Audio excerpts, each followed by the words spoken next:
I love that both of these guys are around the same, submission threat, knockout threat as well. Submitting, hurting, and then submitting the African Tim Gabango. What is it? Yeah, what is it? Temba Garimbo. He has wins over Bilal Muhammad. And he's what you call a technical savage because he has an aggressive fighting style, but he's very technical too. Kevin Holland, if he takes you down, he's a submission threat. 6'4", welterweight? What? 6'4". I mean, and that sounded very... He's on his way to pass up Jim Miller for the most fights ever. When he gets tired, he's almost doing this, guys. He's legit doing this, like in the fights. Right? Am I right? Am I wrong? Am I wrong? Man, you're gonna see a banger in New York.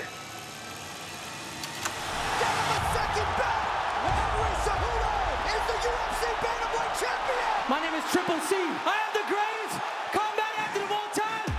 What's up, everybody? Welcome to this episode of Teletape. I'm your host, Henry Cejudo, aka Triple C. And on today's episode, we're going to be breaking down Vicente Luque versus Kevin Holland, the highly anticipated match.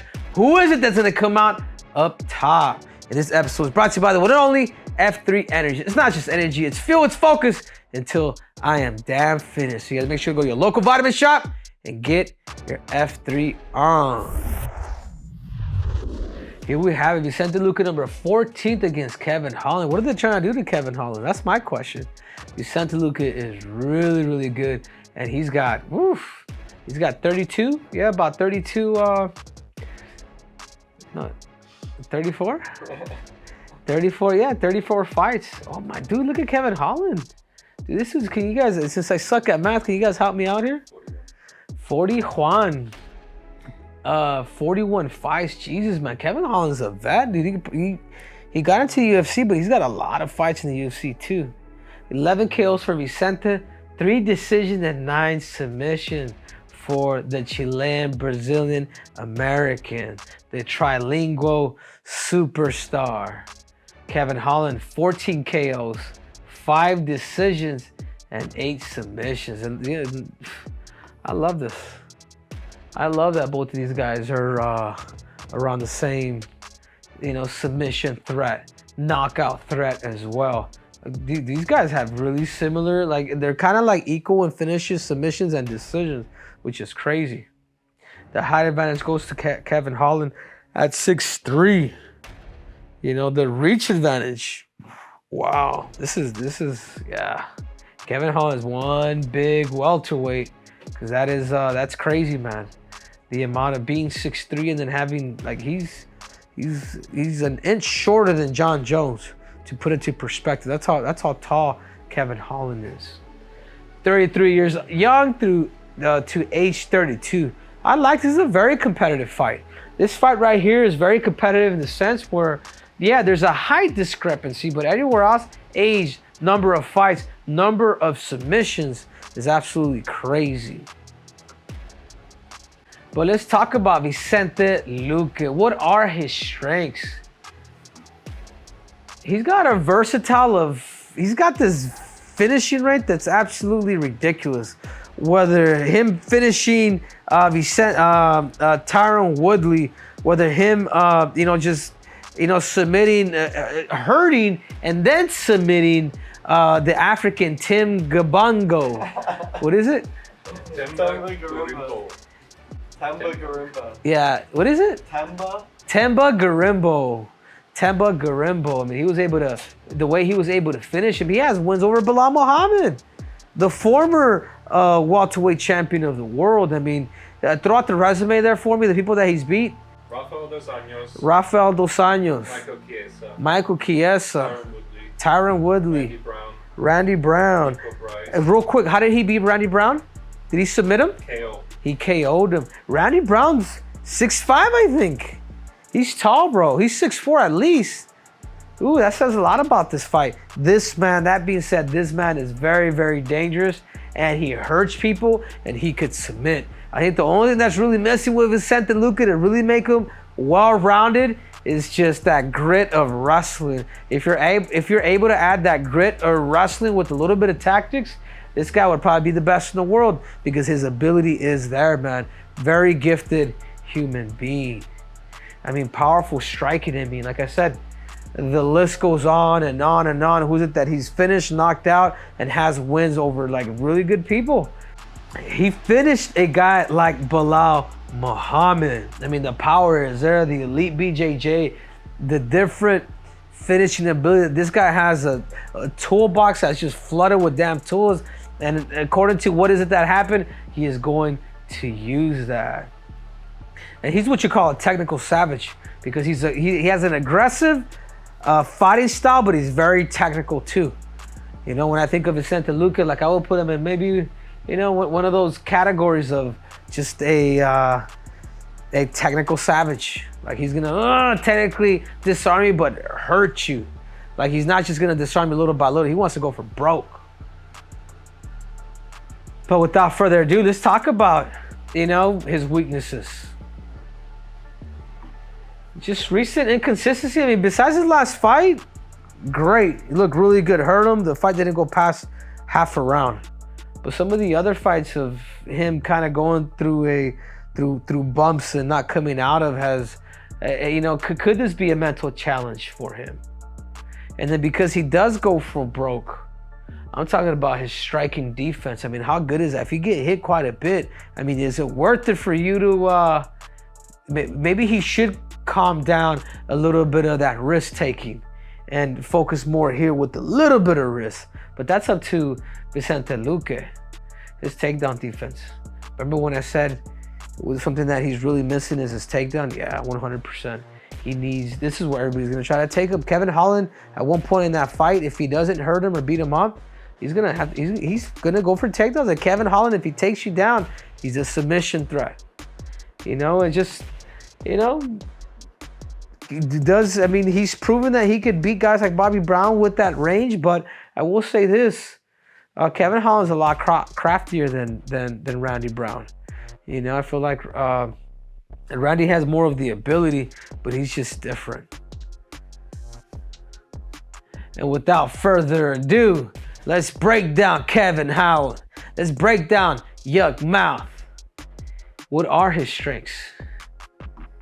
His reach advantage. 6'4", welterweight? What? 6'4". I mean, and that sounded very... I mean, I'll leave that up to you guys. You guys don't be looking at me. Unorthodox boxing striking that he has. He's not just fighting from the feet, but he'll also fight you from bottom. If you do take him down, the way he knocked out Jacare Souza, different. You know, his striking is a little bit of Krav Maga and technical fighting, like real good because of his length, man. This dude has a length like you wouldn't believe, and particularly at welterweight. I want to say he's one of the tallest, top 5 at least in the welterweight division. You know, and his submission threat, the way that he got Chiesa. You know, obviously Chiesa did proclaim it, but still, that lets you know that, dude, this dude's a real deal. He will slide in those submissions with that length that he has, and he will do X, Y, and Z. You know what I mean? Like even Kevin Holland has a win over Joaquin Buckley. Joaquin Buckley right now is one of the top middleweights. He wins this fight against Kamaru. He could be challenging for the belt once again. Or I'm sorry, he could be challenging for the belt. You know? And then let's talk about his KO power. I mean, he's knocked out Ponzinibbio, who's super hard to finish. He's knocked out Buckley. I mean, he's knocked out a lot of damn people. I mean, he's on his way to pass up Jim Miller for the most fights ever. Yeah, I mean, Kevin Holland wants to be active. What does that say about Kevin Holland? He likes to fight. Either that or he likes that paper. I mean, he's going on 3 fights. Well, we're not even half the damn year left. But whatever. But let's talk about his weaknesses. You know, him losing to Michael Venom Page. Like, I wonder, and that style that he did, I wonder if that kind of messes with his conscience a little bit. You know, him losing to D. Ritter. I mean, it's not like people are beating Kevin Holland by decision. Like, there's typically always either a finish or a knockout that's involved. And then right here, He's just, will he be too reliant on his damn striking? Will he just wait for that, you know what I'm saying, and just go for broke and throw all the kitchen sink out? And that could be one of Kevin Holland's problems. But, you know, defensive lapses, tendency to drop guard. When he gets tired, he's almost doing this, guys. He's legit doing this, like in the fights, right? Am I right? Am I wrong? Am I wrong? That being said, you can tell that his composure is just different. Yeah, I want you guys to find that. I guarantee you, man. I remember him putting his legit arms to his thighs in the fight.